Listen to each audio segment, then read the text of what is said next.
Hi, I want to explain to you very quickly a new blog post that I just published called Google's Exponential Path to Climate Wrecking Digital Bloat. Google just released its latest climate report, and I thought it would be interesting, but I didn't expect the level of energy increase that they reported and all of the associated climate impact. So it's kind of summarized in this first chart in my post, which is basically this blue line here you can see is Google. And they've kind of had like an increase, since 2011. This is the first time I compiled energy data back to 2011. And yeah, it's really quite remarkable, how things have changed in the past 2 years, basically. Google is now consuming about as much power as New Zealand is. So it's a lot. And this is maybe a little bit more important. This shows the change between years for each company. So Google was kind of adding like a little bit more and a little bit more each year. But in the past 2 years, from 23 to 24, it added 7 terawatt hours, which is a lot. And then in the year after that, it added double the amount that it added in the previous year. And this is just shocking. It's just so unclear why Google has switched over to consuming so much energy in their report. Obviously, the real answer is that they are putting generative AI into everything and trying to turn their business into a generative AI business. And of course, when you switch to an extremely inefficient mode of being a company like Google, then yeah, of course your energy consumption is going to increase by, however many percentage points this is. It's just ridiculous. You can see this reflected in the amount of emissions that Google reports.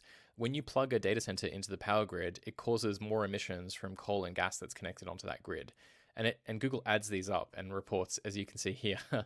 It isn't just that their energy consumption is increasing, their emissions are increasing as well. This green line shows you the target that Google set in 2021.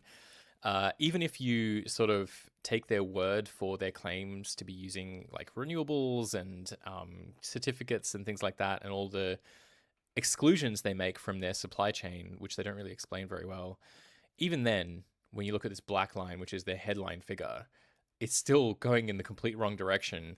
And if you look at the real figure, basically excluding all of their adjustments that they make to their data, it's even worse. The big story that they have in this report is that Google is increasing their efficiency, and they kind of present it really misleadingly. You would have seen this a lot. People talk about how like one prompt is the same as, and they say in this report, watching TV for less than 9 seconds.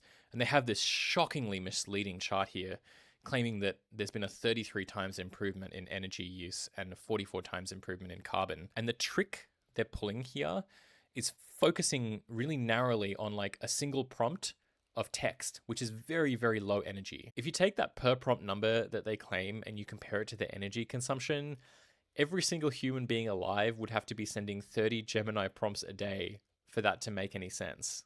The reality is that a lot of the energy consumption comes from stuff that we don't choose, like Google's AI overviews triggering for every single search. And also much more energy intensive things like agents, like coding, like video and image production. All of these things are much, much higher energy consumption. And that is why when you look at Google as a company, its climate harm is growing exponentially, but they claim constantly that things are getting better and more efficient. I see climate people kind of falling for all of the stuff that Google put in this report, right? AI is going to solve climate change.